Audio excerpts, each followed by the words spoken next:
If you truly want to know a child, don't ask them how old they are. Instead, the question you should ask is, who opens the door for you when you come home from school? Now, let us travel back to the year 1907 for the clock strikes 4. The school bell has long since rung. The neighborhood is quiet. A young child, carrying a school bag that looks far too big for them, climbs the apartment stairs step by step.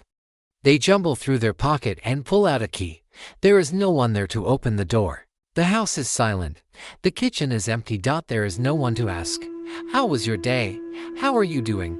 Only the low hum of the refrigerator. The child drops their bag, makes themselves a sandwich, does their homework, and waits alone for hours. Perhaps on that very day, without even realizing it, they learn one of the most important lessons of their life. Some things you just have to figure out on your own. And this is exactly where the story of Generation X begins. The silent bridge. Today, we talk about generations constantly. Baby boomers, millennials, Generation Z. Researches are conducted on each of them. Books are written, and countless debates spark across social media. Yet, there is one generation among them that remains quiet. They don't try to explain themselves. They don't seek attention, nor do they care about being constantly visible. Perhaps that is precisely why they are the least understood generation of all. Generation X. Born roughly between 1965 and 1980, these people witnessed one of the greatest transitions in human history. They lived their childhood in an analog world and built their adulthood inside the digital era. From cassette tapes to online music platforms, from typewriters to computers, from payphones to video calls, the world reinvented itself during almost every phase of their lives.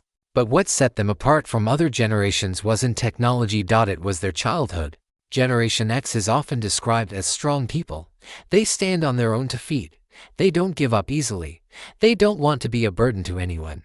A child's brain doesn't just accept the world as it is, it makes sense of it based on lived experiences.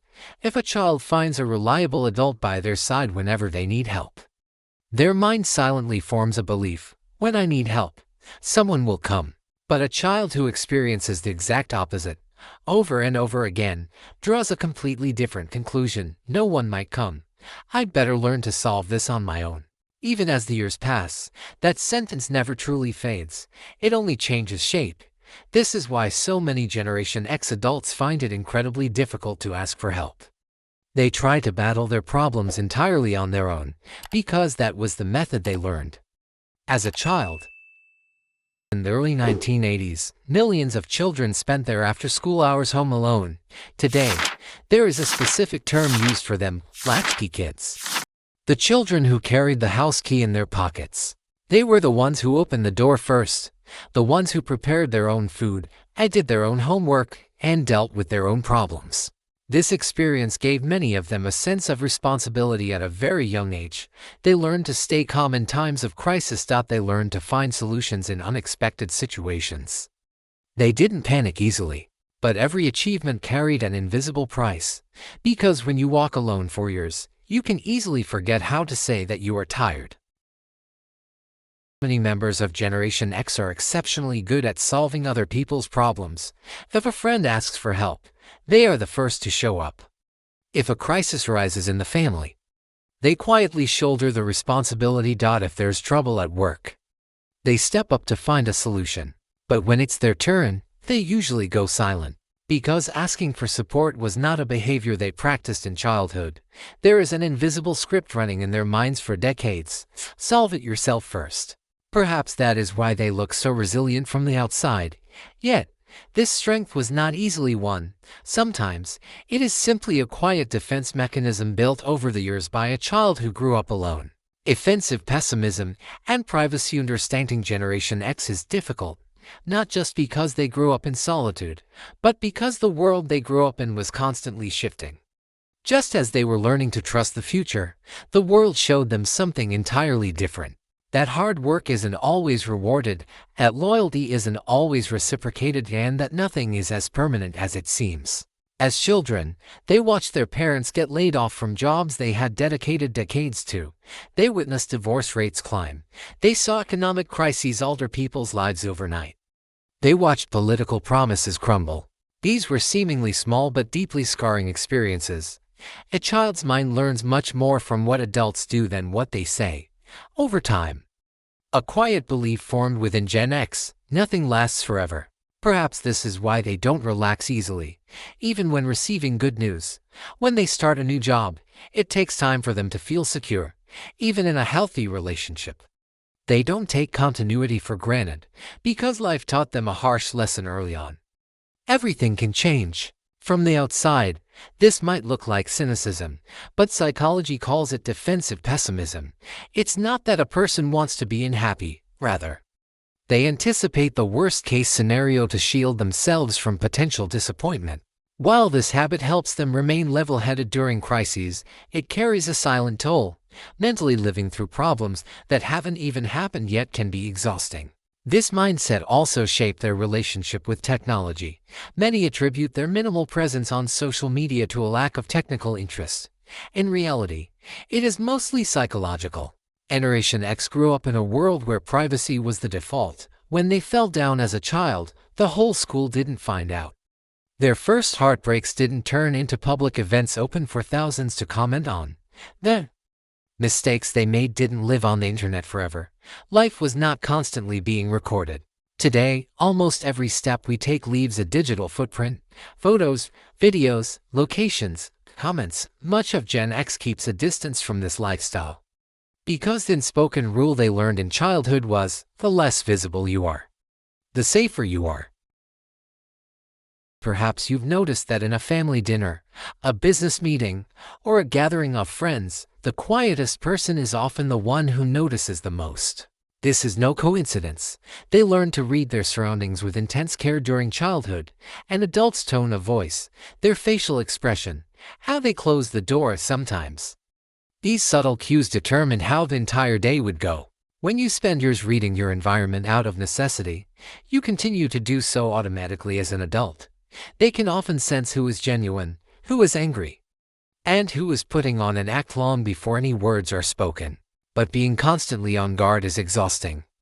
This is where one of their most prominent defense mechanisms comes in: humor, but not just any humor. For Gen X, humor is rarely just about making people laugh.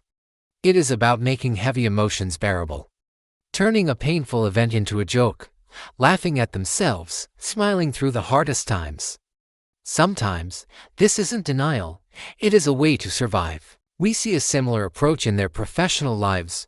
To them, working wasn't just about earning a paycheck, it was a way to maintain a sense of control.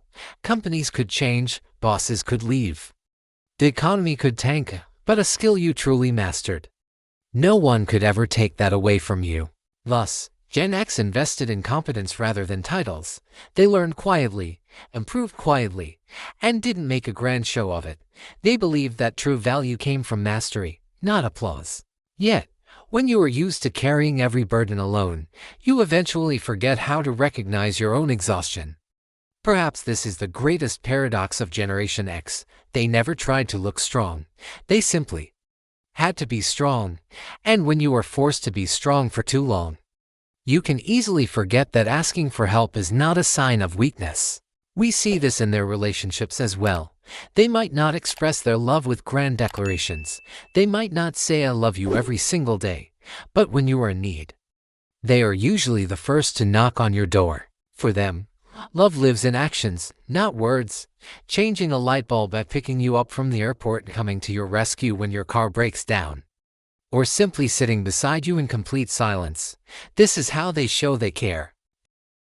Perhaps the biggest mistake younger generations make is assuming Gen X is emotionless. But it isn't a lack of emotion, it's a different way of expressing it. They learn to solve before they learn to talk. To endure before they learn to complain. To take responsibility before they learn to explain how they felt. This is why when they say, "I'm fine," it is never easy to tell if they truly are. What is the ultimate lesson to draw from all of this? Perhaps it is this: childhood is not just a phase left in the past. Sometimes, it is the quietly written first draft of our adulthood. Generation X taught us resilience, but they also showed us that resilience alone is not enough. Sometimes, we must ask for help. Sometimes, we must learn to trust again. And sometimes, The bravest form of strength is simply being able to say, I am not okay today.